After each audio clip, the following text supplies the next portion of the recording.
The Amanda Project by Melissa Kantor and Amanda Valentino. Chapter 32. Wow! I know. It's incredible! Seriously. I can't believe she did this. She's only 12. I just hope it works. We were sitting in front of Hal's computer, the three of us staring up at a picture of one of Amanda's oracle cards up on the screen. It seemed impossible that only a few hours had passed since we found Amanda's letter to Vice Principal Thornhill. Someone knocked and simultaneously opened the door. Standing in the doorway was Cornelia. "Hey," she said. "This is amazing," I said. "We were just saying we can't believe you set it up." Cornelia shrugged, and I thought of all the times people expressed incredulity at my ability to add up a couple of numbers quickly. Even when they mean to be complimentary, sometimes it makes you just feel like a freak. "I don't see why you can't just go to the police if you're worried about your friend," said Cornelia.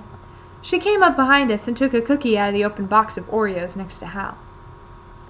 Nia and I looked at each other. We talked about this in the school bathroom while frantically drying ourselves under a hand dryer in hopes that Mr. Richards wouldn't realize we'd been outside.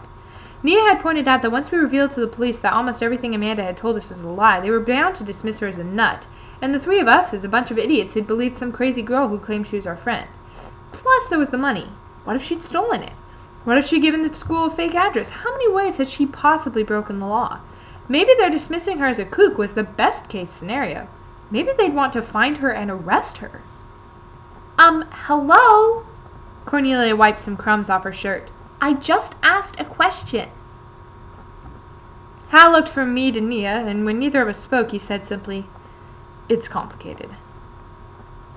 "When you tell some people that something is complicated, it just means they don't want to tell you about it," said Cornelia. She took another Oreo. "Yeah, well," said Hal, "deal with it. Now, how do we work this thing?" Cornelia leaned over and hit 2 buttons on the keyboard. When she did, a picture of Amanda that she'd scanned from Hal's sketchbook came up on the screen, along with a photograph of the exterior of Play It Again Sam. There was small writing on the screen with the words like edit and text and small boxes drawn around everything.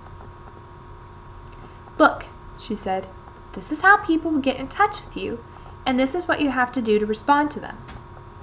She started moving the arrow around the screen, revealing now empty boxes and typing into them as she went. A few times she went to the top of the screen and clicked onto another page with the heading Our Stories on it, all the while explaining what she was doing. But I couldn't concentrate on what she was saying, and it's not just because for a mathematician I'm a total Luddite. As I watched the pictures Hal had sketched flying past, along with the photos of Thornhill's car, quotes from Amanda, and facts we knew about her, I thought again how crazy it was that we had no photographs of her entire face. Only ones that caught her in profile, or from the back, or got a glimpse of her leg or shoe or bag. When we'd realized this, Nia had asked her brother to text the yearbook editor, who, despite being a senior, would, we knew, immediately return a text from Cisco Rivera, to get their photo of Amanda, only to discover she'd been absent on photo day. A coincidence? I shuddered, shocked by how we'd stupidly lost, or she had purposely erased, all identifying images of Amanda Valentino. The words from her note ran through my head like a voiceover. "Danger. What danger do you foresee? Danger. What danger do you foresee?" And then, as if I were reading them aloud from the card, I found myself whispering 3 words Amanda herself had written. Nia must have heard me, because she put her arm around my shoulder. "It's going to work. Somebody out there is going to know something." I nodded. "So that's basically it," said Cornelia. She hit another key and a new screen came up, one I hadn't seen before. "When you're ready, you just hit launch." She took another Oreo from the package. "Thanks," said Nia. "Yeah," I whispered. "Thanks." "Sure," said Cornelia. "Happy to help." She headed across the room to the door. "Hey," Nia called to her. "I have a question." Cornelia turned around. "How did you come up with the name?" Cornelia cocked her head to one side and looked up at the ceiling, absently flicking at the filling of the cookie. "Well, like I'd expected, Amanda.com and AmandaValentino.com were taken.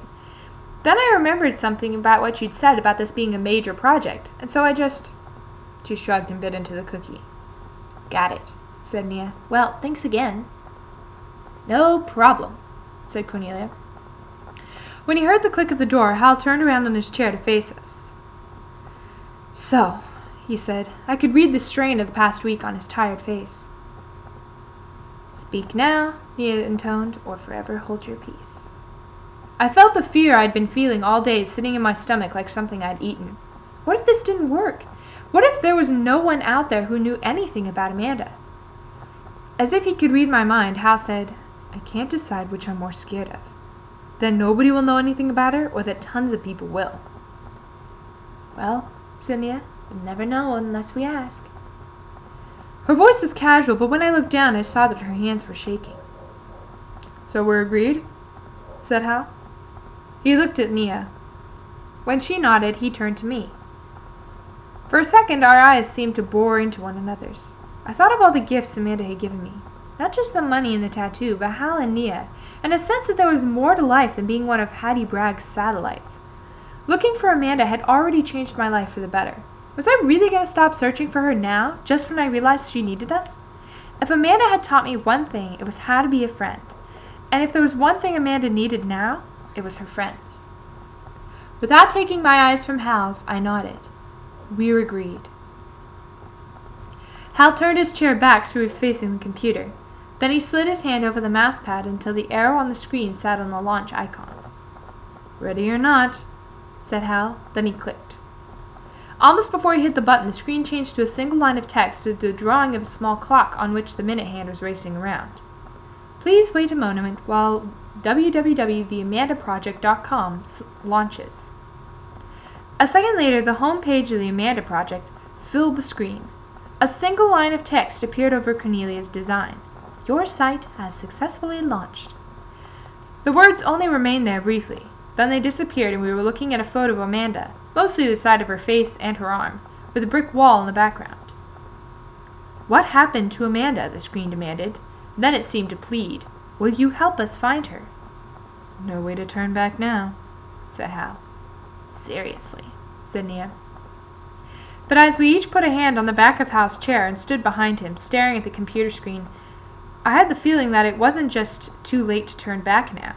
Somehow, I knew it had always been too late to turn back.